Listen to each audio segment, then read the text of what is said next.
O programa a seguir tem classificação indicativa livre.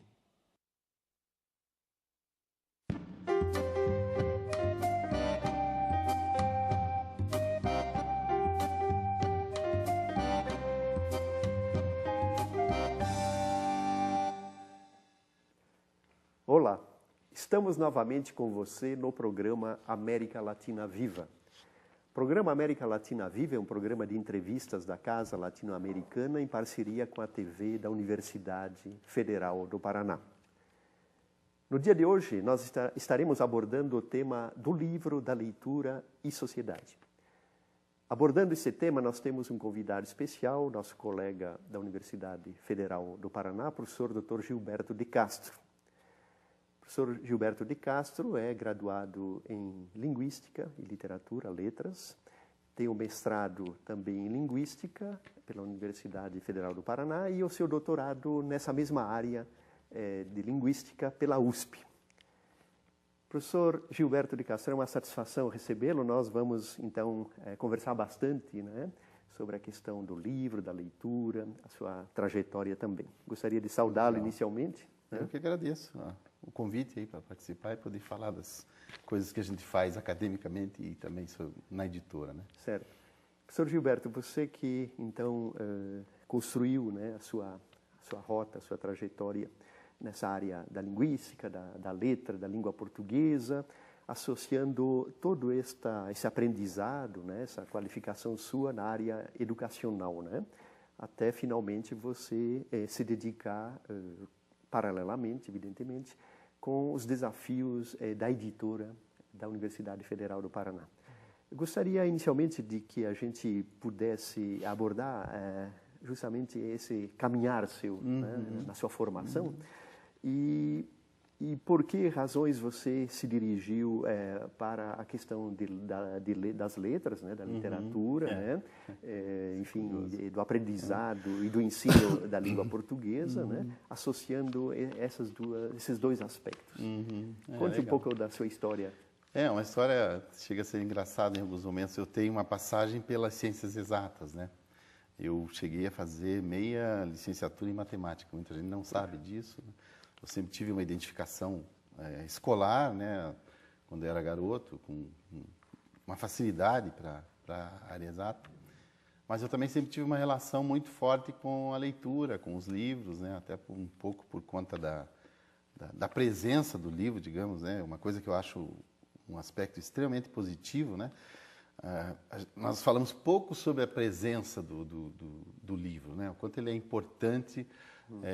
Às vezes mais do que a exigência de que se leia, enfim. Então, vim num ambiente que havia livros, né, embora a formação do meu pai e da minha mãe fosse escolar, fosse reduzida, digamos assim, né? Mas, então, eu tive esse contato. E depois da passagem pelas exatas, eu entrei num tempo lá em crise, né? E por conta da minha relação com a leitura, com a literatura e com as ciências humanas de uma maneira geral, eu fui parar em letras, né? Certo. E aí, quando eu entrei na letras, eu me identifiquei muito com o curso, achei que estava no meu quintal, conheci pessoas interessantes, né? Que depois acabaram se tornando grandes amigos e tal. E aí fui desenhando uma carreira e saí da universidade e voltei meio brevemente para o mestrado. E acabei indo para o mestrado em Linguística, né? Aí seu lado matemático. Na verdade não foi tanto o lado matemático, foi por conta até um pouco talvez, né, mas um lado teórico, né, realmente, filosófico da coisa. E eu fiquei um pouco dividido uma época, mas como tinha orientador, que foi o professor Faraco, né, então, orientador de peso, né, ele não era tão pesado naquela época, né. Hoje o nome dele é uma referência nacional e internacional em alguns campos. E aí fizemos uma dissertação bacana na área da teoria da linguagem. Então, as minhas teses não têm, na verdade, uma relação direta com a educação linguística. E aí meu percurso foi interessante, porque eu dava aula em primeiro e segundo grau, quando eu fiz concurso eu trabalhava na secretaria, com produção de material didático de língua portuguesa, na época, uma equipe muito boa que a Secretaria tinha no antigo Departamento de Ensino Supletivo. E aí, nesse momento, tinha largado as aulas, estava apenas na Secretaria, apareceu o concurso para a área educacional, na metodologia de língua portuguesa no setor de educação. Como eu já tinha ali um trajeto, tinha sido monitor do Faraco também, para discutir questão de ensino de linguagem, né, no Brasil, eu estava muito... Eu tinha dado aula em curso de magistério também, então eu fiz uma incursão por quase todas as disciplinas da área num determinado momento. Eu estudei alfabetização, eu estudei literatura infantil, eu estudava literatura brasileira, eu estudava literatura portuguesa, eu estudava teoria da linguagem, eu estudava um monte de coisa ao mesmo tempo. Quando chegou o momento do concurso, em 91, eu tinha já uma bagagem boa, muito boa mesmo na época para fazer o concurso. Eu fiz o concurso com muita facilidade e já havia também parcerizado textos, né, artigos, junto com o Faraco, sobre o tema da leitura, que era um tema que sempre nos motivou muito, né, o diálogo, a conversa. E um tema até que nós nunca mais revisitamos, e ele revisitou algumas vezes por algumas trajetos e eu por outros, né? Depois, nos últimos anos, um pouco antes de eu entrar na editora, eu fiz uma pesquisa mais específica sobre o tema da leitura do livro, né, em revistas de informação, em jornais, trabalhei com Gazeta, com Folha de São Paulo, Isto É, Época, para ver mais ou menos qual é qual a ideologia de leitura que a sociedade adota, digamos, as ideologias, digamos assim. E, então foi esse trajeto. E depois fui fazer doutorado, depois do mestrado, já na universidade, depois da chefia de departamento. Eu acabei indo para a USP, né, também fazendo doutorado. E um doutorado daí em que eu pude trabalhar com literatura. Fiz uma tese sobre o Graciliano Ramos. Certo. E, enfim, também não tem nada direto relacionado à educação, embora todo o aprendizado teórico, eu sempre sofria com as avaliações da CAPES, dos programas, porque a minha produção sempre foi, por determinados olhares, consideradas não muito identitária, né? Ela é... Mas uma área de fronteira, né? Porque você, Sim, ao mesmo justamente. tempo, associou todo o processo de produção de material, uma abordagem sobre leitura, signo, literatura e o material que é o livro, né? Fundamentalmente tem sido, né? Sim. E você, então, isso então indica que você foi preparando o terreno para se aproximar muito dessa experiência bastante interessante que é ser um diretor, né? Estar na direção de uma editora. Contudo, você também se aproximou muito de temas da filosofia da linguagem, da sociologia da linguagem, né? Que é justamente essa sua aproximação a esse teórico russo que é o Bakhtin, sobre o qual você, o professor Faraco e o Cristóvão Tesa organizaram um importante livro que já está na quarta edição, né? Sim. Eu gostaria que você falasse um pouco dessa sua experiência também, problematizando a questão da linguagem, da leitura, da ideologia. Né? Essa foi uma coisa interessante da formação, que eu entrei no curso de letras num momento em que o pensamento bakhtiniano começava a aparecer no Brasil, né? Fim da ditadura, abertura política, então alguns autores, você sabe bem, de uma área sensível, né, a esse momento histórico. Os textos do Bakhtin eu acabei conhecendo, dois deles, Marxismo e Filosofia da Linguagem, que depois viu-se que não é do Bakhtin, mas de um parceiro, né, próximo, e o Problemas da Poética de Dostoiévski. Esses livros eu acabei conhecendo antes mesmo de acabar a graduação. E fiquei muito motivado, porque eu sempre tive apesar da experiência lá atrás com as exatas, nas letras eu acabei buscando uma teorização mais sociológica, né? Tanto para explicar o fato da educação linguística, como para explicar o próprio objeto estético a literatura em si, né? Então eu me identifiquei prontamente, né, com esses autores, e comecei a estudá-los ali no fim do curso, meados dos anos 80. E a dissertação de mestrado que eu fiz sob orientação do professor Faraco foi toda ela bebida nesse processo de teorização. E aí eu me aprofundei bastante, realmente, nessas questões. E como a teoria do ciclo de Bakhtin ela é bastante profícua no sentido de pensar a linguagem integrada ao mundo, à sociedade, ao sujeito, às ideologias e tudo mais, ela tem um grande poder explicativo para muitos fenômenos sociolinguísticos, digamos assim. Né? Isso que por isso que quando eu digo que as teses não têm a ver exatamente com a educação, às vezes não diretamente, mas todo o fundamento para pensar, por exemplo, o aprendizado da linguagem, a formação do sujeito, a relação dele com a leitura, a relação do ser humano com o mundo simbólico, né? Porque, fundamentalmente, a linguagem é um universo de signos extremamente plástico, mas hoje nós vivemos o mundo da explosão sígnica, né? Quer dizer, e não são tantas as teorias que olham para o mundo globalmente, né? É verdade. Então, eu tive uma identificação muito grande, depois fui me aprofundando, e agora mesmo, essa semana, começo minha outra disciplina na pós, que é justamente intitulada Leituras Bakhtinianas, que eu trago, basicamente, o pensamento sobre a linguagem, sobre a questão estética do ciclo de Bakhtin na disciplina. E a análise de discurso ela é bastante fértil, né, Gilberto, hoje, e ela perpassa diversas áreas de conhecimento, né? A sociologia, a antropologia, a psicologia, a própria linguística, evidentemente, né? E outras áreas, né? A comunicação. Então, hoje é uma ferramenta até metodológica interessante, a análise, né? Foucault, George Steiner, inclusive o Steiner, ele foi publicado, né, pela nossa tradução editora, do Faraco, né?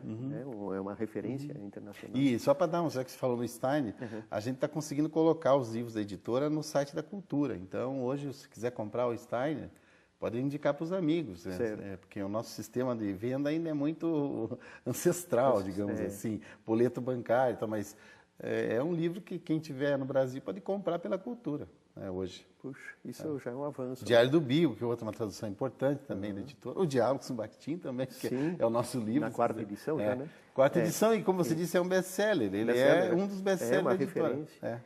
E agora vocês publicaram também o poeta prêmio Nobel polonês, lá, o Milosz, né? Isso, exatamente. Czesław Milosz, né? Vai ser lançado ainda, mas ele já está editado. Já está indicado no site, inclusive.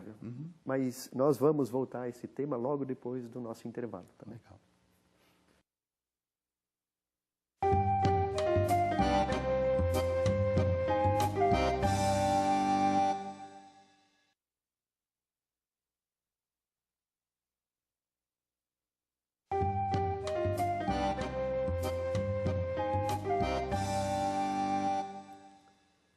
Estamos retornando com o programa América Latina Viva. O nosso tema de hoje está abordando a questão do livro, da leitura em sociedade. Para abordar esse tema, nós temos então o professor Dr. Gilberto de Castro, que é professor associado da Universidade Federal do Paraná e diretor da editora da UFPR.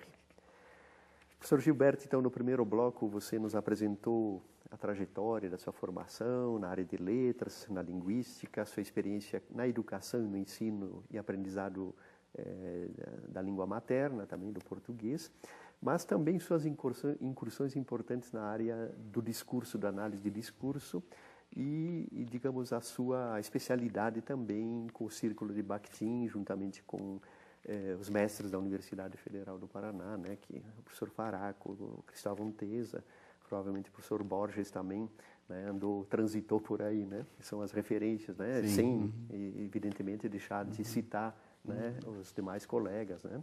Tem a Marlene Weinart e outros, né? Grandes pesquisadores. Sim, tem. Né? Há vários. Né? O Luiz Bueno, que foi diretor, inclusive. Então, vocês têm um time, sempre foi um time muito bom, né? De letras e linguística, uma referência, né? Nacional e internacional. Isso só, acho que engrandece a Universidade Federal. Mas, enfim, eu acho que nós temos que, já que você está numa função importante aí, porque a editora da Universidade Federal, ela, creio eu, atingiu a sua maioridade. Isso é fruto de uma história interessante que começa lá atrás, né, com a Leila Bufrem, passando pelo escritor, né, e ex-professor da Federal, Roberto Gomes, né? Luiz Bueno, a Cirlei... Luiz Ribeiro antes. Luiz Ribeiro, exatamente. Daí Luiz Bueno. Isso, Luiz Carlos daí Ribeiro. Professor Celei Ranzi, eu acho que sou exatamente, o sexto, né? Quinto, não sei. Então, claro que as editoras da universidade têm problemas. Algumas superaram e outras vão superar, e espero que a nossa supere. Mas antes de você nos falar um pouco da história nossa, da editora, gostaria que você nos dissesse, afinal, os desafios do que é a produção do livro, porque está associado à leitura, ao processo educacional e ao acesso ao conhecimento. Como é que reflexão você nos traz diante dessas tecnologias hoje desafiadoras? Eu falei da questão da presença do livro, né? Quando recentemente saiu, acho que semana passada, uma matéria sobre a questão das bibliotecas, uma lei que o Lula assinou um pouco antes do fim do mandato, da obrigatoriedade em 10 anos, até 2020, toda escola ter a sua biblioteca. Chega a ser estranho num país como o Brasil, né? Quer dizer, chega a ser estranho, né? Uma lei assim tão tardia, né, da exigência de uma biblioteca. Então, falar da questão da presença do livro, né, quer dizer, um dos grandes problemas da leitura no Brasil foi a ausência do livro, né. Mas uma outra coisa que eu sinto falta quando eu vejo debates sobre leitura, em todos os jornais, às vezes escritores falando, ou mesmo intelectuais, até educadores, é a não associação, educadores menos, né, por conta da própria função, mas a não associação ao debate sobre leitura no Brasil à questão educacional. Né? Eu acho que não dá para desvincular, por exemplo, hoje, condição do professor com a questão da educação para a leitura.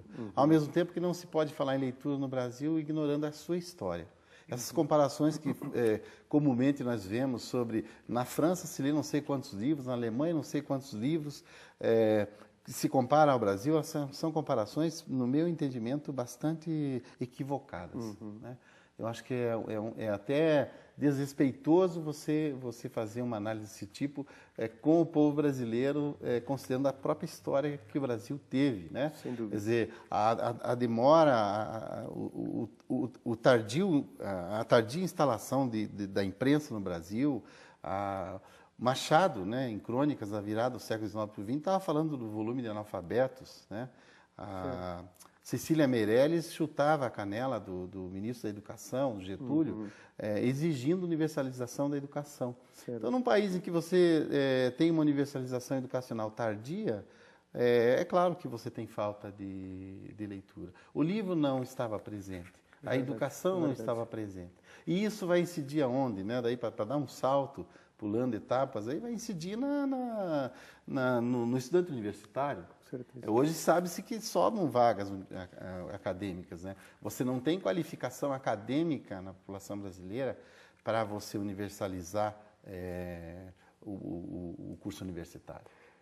Gilberto, nessa direção, então, de uma certa descoberta do prazer pela leitura, claro que as novas tecnologias e digamos, uma enxurrada midiática de revistas, não seria também um meio termo para você criar as melhores condições da pessoa ter acesso finalmente ao livro, criando boas revistas, claro. Dando acesso? O que você acha? E a questão do livro eletrônico, por exemplo? A questão às vezes a tecnologia, um dos dados que são, digamos, explicativos da condição da gente, histórica, da relação com a escolarização, com a leitura, é perceber que quando você tem o primeiro pontapé no século XX de universalização da escola brasileira, você tem também a televisão. É só lembrar, nós somos do tempo que vimos a Copa do Mundo, né, já ao vivo e a cores. Né? E a Copa foi uma explosão de venda de televisão e tal. Essa tecnologia chegou e nunca mais foi embora. Como não vai embora tudo isso que você citou aí? Né? Eu vejo que essas tecnologias da internet e tudo mais estão trazendo o apelo da leitura, estão trazendo a grande possibilidade da distribuição do pensamento. Né? Eu acho que elas têm que estar cada vez mais associadas às iniciativas educacionais, para que ela também não se pulverize. Hoje você tem o acesso a um volume de informação. O que é que precisa ser feito na minha avaliação? Precisa se dar alguma ordem, né? Escolarmente falando, a essa grande possibilidade de acesso. Né? Mas eu não gosto de ouvir aqueles que temem por essa possibilidade. Sim. A distribuição, a biblioteca da Alexandria, lá, a Biblioteca Universal, nunca foi tão possível, né? quanto ela está sendo possível hoje. Eu ouvi uma fala de um editor inglês no final do ano passado, na USP, na Biblioteca Brasiliana, que foi recentemente inaugurada. Ele disse assim: me perdoem os que são contra o eletrônico, e eu também tenho lá os meus problemas com isso. Mas ele dizia assim: hoje se sabe, tem pesquisas dizendo isso, em inglês falando, que mais de 90% quase 100% do conhecimento humano já é passível de ser encontrado com alguns cliques. E, pasme, ele disse, dizem também as pesquisas que 90% desse conhecimento lá dentro está correto.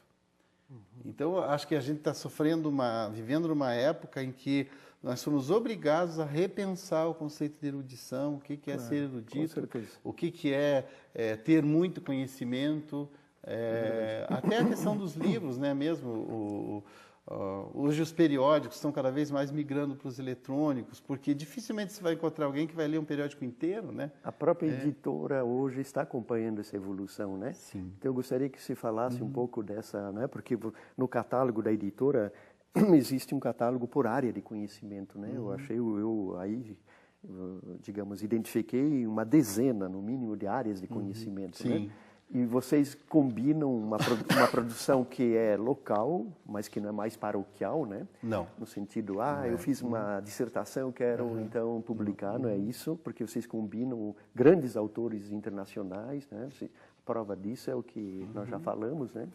E então eu gostaria que você nos contasse um pouco essa história, inclusive dos projetos que vocês têm em vista. Veja, em relação... O livro universitário é um livro muito específico, né? Claro. Então, você produz o livro do Ceslau Mios, né, que a gente está saindo do forno agora. Obviamente, ele é um livro que interessa ao ambiente da tradução, e interessa a alguns intelectuais que vão trabalhar com a literatura polonesa, enfim, um tipo de... Então, o leitor do livro universitário ele é sempre muito específico. Esse é um dos desafios para quem é um editor universitário. Como localizar esse autor? Porque uma das grandes críticas e temas debatidos no mundo editorial é como eu distribuo o livro. Só que o processo de distribuição também tem sofrido alterações. Hoje, essas ferramentas eletrônicas todas aí que você citava, né, as redes sociais, tudo mais, essa possibilidade do mundo digital, é um canal importante para você fazer, porque o livro ele precisa ser conhecido. Então, a questão de distribuição nunca é um ato individual, não é a vontade de um editor. Ninguém vai pedir um livro para você se ele não sabe que o livro existe. Por isso as feiras são importantes. Né? O que está no mirante da editora? Está no mirante entrarmos, sim, no livro digital. Agora uma proposta inicial da questão da memória, o acervo de memória digital. Nós pretendemos colocar, junto com outros títulos, junto com o professor Baranov, uma equipe que está trabalhando, colocar os livros que falaram sobre a história da universidade, que entraram na coleção de 100 anos da universidade, que passamos a editar ano passado, que esses livros entrem para download, para acesso e para download gratuito. Então, quem quiser, a partir, imagino, de 2014, mais consolidadamente falando, pesquisar sobre a universidade, vai poder acessar determinados livros que falaram dela. E, futuramente, nós temos na pauta a questão de começar a fazer contratos já duplos, prevendo a edição do livro, tanto no formato papel quanto no digital. Só que, como existem várias questões aí de ordem financeira, de ordem técnica, é bom ter um pouco de cautela, porque no mundo do livro digital, principalmente no Brasil, ainda há muita coisa para se definir mais claramente. Gilberto, duas últimas questões para fechar o nosso programa. Uma, quais são as perspectivas da editora já com a questão do Mercosul, de um diálogo maior entre os países e universidades latino-americanas? A prova disso é a UGM, o Grupo Montevideo. Que chances tem a editora de estar mais próximo de coedições, etc.? E também a última questão é a questão da feira, que está próximo aqui e justamente é um acesso bem facilitado, democrático, com livros a 50% do seu valor. Eu gostaria que você falasse dessas duas questões para fechar o nosso programa. Legal. Bom, a questão dessas parcerias todas, como é que normalmente tem funcionado a editora? Eu acho que durante a minha gestão, uma coisa que me deixou feliz, assim, agradado, é foi a procura que a editora mereceu, digamos, né? Certo. Muita gente procurando a editora. Então, assim como as propostas de tradução, essas propostas de integração, elas até fica um apelo, né, para os colegas todos aqui, elas dependem muito mais dos elos que os pesquisadores vão construindo. À medida que esses elos são consolidados, são elos positivos, né, que podem gerar uma fecundidade aí de produção bibliográfica, a editora está aberta e vai botar para avaliação do seu conselho. Aprovado no conselho, a gente vai buscar as condições necessárias para publicar. Então, nós temos alguns livros aí já, alguns projetos, você mesmo já também nos trouxe um projeto de articulação de trabalhos na América Latina. A professora Ana Salas, da Sociologia, também já esteve na editora nessa perspectiva. Tem algumas traduções nesse sentido sendo montadas também, sendo produzidas na editora. Ótimo. Então, acho que é uma perspectiva positiva, né? E a feira, então? A feira é o feirão é a minha menina dos olhos, né? O feirão foi uma aposta motivada até por uma ex-funcionária da editora que não trabalha mais, né, na editora, casou e foi morar no exterior. Mas ela ia para a feira da EDUSC. E aí um dia ela me disse: professor, por que é que nós não fazemos uma feira de 50% do valor dos livros na federal? Mas nós já tínhamos a feira do livro universitário em setembro, outubro, ali no pátio da reitoria. Mas eles pusemos, professor, mas o Politécnico lá está livre e tal. E aí nós resolvemos,